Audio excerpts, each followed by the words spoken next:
I feel like books and this romper are my soulmates.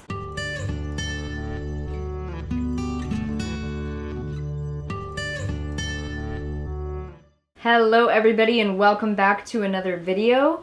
This one has been highly requested, which just warms my heart because it tells me that I am in good company. Because you guys keep asking me for another favorite books recommendation video, and I'm happy to oblige because, as you may or may not know about me, I am a voracious reader. So if you haven't seen my previous favorite book recommendations video, you'll find it right up there, and I'll probably remember to link it down in the description below. So definitely make sure that you go back and watch that one either before or after you watch this one, because I have a lot of great recommendations in that video as well. And since it is that time of the month, this is also going to serve as my July favorites video. So a lot of these books I do have physically because I love them and I find that I am referencing them on at least a weekly basis. But some of the books that I recommend today I don't actually have because I was able to find them and read them at the library. And while the information that they contained was amazing and really important, it's not necessarily a physical book that I need to have in my house, especially in Hawaii, because every book you have is a liability for mold and termites and cockroaches. Because cockroaches eat books. Hashtag the reality of living in the tropics. All right, enough speaking. Let's get to the books. I can hear your collective sigh of annoyance. Look, I get it. I know that I've talked about this book so many times. I know that I talked about it in my last book recommendation video, but seriously, this continues to be one of the most important and influential books that I've ever read. So if you haven't read this book, I highly suggest reading it. And I do highly suggest getting yourself a copy because this literally sits on my bedside table. I literally pick it up almost every day and I just open it to whatever page and start reading something and I go, my God, I'd totally forgotten I read this. How amazing! And a little bit more gets committed to memory. So this is a very powerful and powerfully motivating book. I highly suggest everyone pick up a copy of How Not to Die from Dr. Greger. This book I picked up right after I filmed my last favorite books video, and I have to say I have been referencing it almost daily ever since. Becoming Vegan, the comprehensive edition, get the comprehensive edition so you can geek out like Lily, is essentially everything you need to know about macro and micronutrients on a varied, healthy, nutritionally sufficient vegan diet. They go into such explicit, glorious detail about nutrition in this book that I cannot recommend this enough. Get yourself a copy, not only for you to read, but if you have concerned parents or friends who think that you are going to shrivel up and die on this crazy vegan diet, give this book to them. Flip through it. Say, they're not worried. I'm not worried. This is why. In addition to all of the incredibly thorough information it has about specific nutrients, it also contains all of these charts throughout the book that detail which foods are high in which nutrients. So you can just kind of thumb through it or flip over to reference it every now and then. It has made such a positive difference in the quality of my personal diet. Next up, Proteinaholic by Dr. Garth Davis. When this book first came out, I was like, meh, this is another nutrition book. Been there, done that, plant-based, whatever. And then I started reading about how Dr. Garth Davis is a world-renowned bariatric surgeon. He's one of the experts in the field, so he really knows what he's talking about, and he lives this every day. He walks his talk, and he's seen the difference that a whole plant food diet can make in the lives of his patients, many of whom get to avoid bariatric surgery altogether. And I was really impressed with not only the thoroughness of this book, but it also goes in at different angles from other books that are on a similar topic.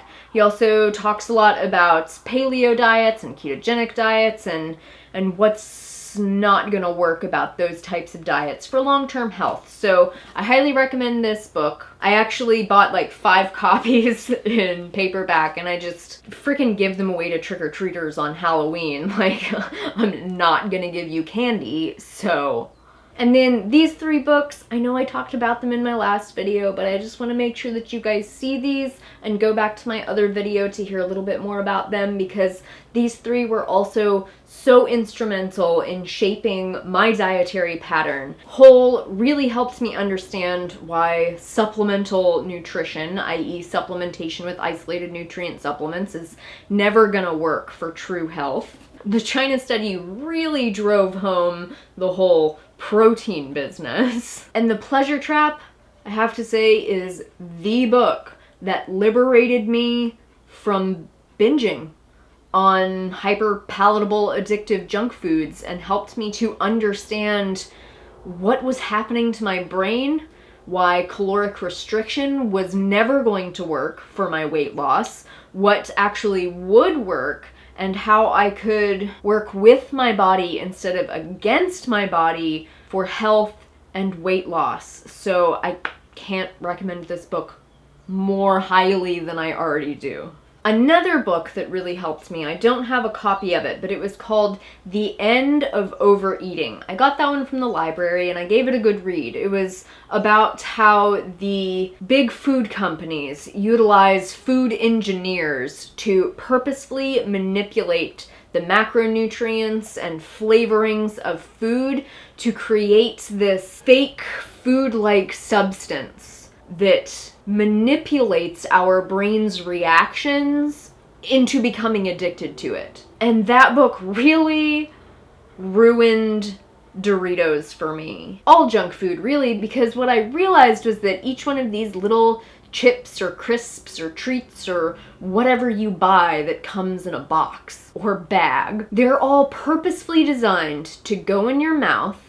They're designed to be loaded with fat, sugar, salt, and other addictive chemicals like MSG. They're designed to go in, stimulate the dopamine centers of your brain to fire, giving you a major reward. Then you crunch it twice to enjoy the mouthfeel, and then it disintegrates, and it's so lubricated with fat that it just kind of slides down your throat and disappears without giving you a good hearty swallow. So that no matter how much you eat, it feels like you're not really eating, which keeps you eating more and more and more.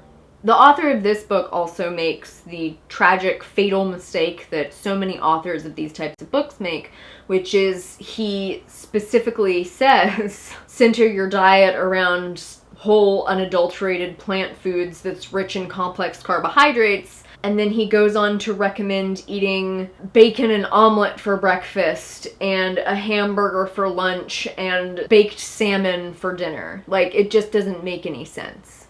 This next one is actually one of the first books on veganism that I read 9 years ago when I was first considering going vegan. I got it from the library, the Wellington Library in New Zealand. Anyone from Wellington knows how special that place is. But I read it so long ago that somehow it slipped my mind for my first video. But this is a really instrumental book in solidifying veganism in my own mind. Ethically, emotionally, spiritually. Dr. Will Tuttle, he goes into the issues that are affecting us as a world, as a society, and he links in how we treat animals and how we have to sit down and purposefully dissociate 3 times a day when we eat meals that contain animals, and how that has harmed us psychologically, and how that dissociation then translates into the problems that we face as a society, you know, violent crimes, detachment, racism, sexism, that kind of stuff. If you're new to the idea of ethical veganism, I highly recommend this book. It's just exploration of what it means to be a kind human. The next 2 books I highly recommend. I don't have physical copies of either. One is because I don't have it, and the second one is because it hasn't come out yet, but it's that important that I want to let you guys know that it exists already. Obviously, I haven't read it, but anyway. Both of these books are by Dr. Melanie Joy. She is the amazing PhD doctor that talks about Carnism. One of her books is called, oh my god, I can't remember it. It's like Why We Love Dogs and Eat Pigs and something else. Gosh, I feel like such a dick right now. But regardless of the title, it's a really eye-opening, interesting, and stimulating read about why we live in the culture that we do and why people believe the things that they do about animals and why they're all speciesist buttheads. It makes it a lot easier to understand the psychology. And once we understand that psychology, we can become even more effective at communicating with people with whom we disagree. Because I know that's a place where many vegans get caught up, is the communication with people who still eat animals. I know that's a big trigger point for me as well. Her new book that's going to be coming out in November, I believe, I am so excited about. It's called Beyond Beliefs. And it focuses on reaching beyond our beliefs, obviously, and specifically on how vegans can relate to people who eat meat, how vegans can still have relationships with their friends or families who have different belief systems, and how vegans can be even more effective in their communication and in their outreach and their activism. And that is so important as veganism grows. We need to get effective because effective communication is your responsibility. It's my responsibility. If I am communicating in an aggressive way that turns people off, that's my problem. It's not their problem. And it's my responsibility if I really want to be effective to change that. So I'm so looking forward to reading that book and learning more and being able to work on and adapt my own communication style as well. For people who like cookbooks, the Forks Over Knives cookbook is my old go-to. Even though a lot of the recipes in here, I can't get the ingredients for cheap enough in Hawaii, but I just modify stuff. For most people on the mainland, it would be totally legitimate book. And what I love as well is that even though there are tons of vegan cookbooks that exist, most vegan cookbooks have a lot of added oils, a lot of added salt, and other ingredients that I'm not too interested in eating. Forks Over Knives is obviously based on whole plant foods, no oil, nothing like that. So I love this cookbook.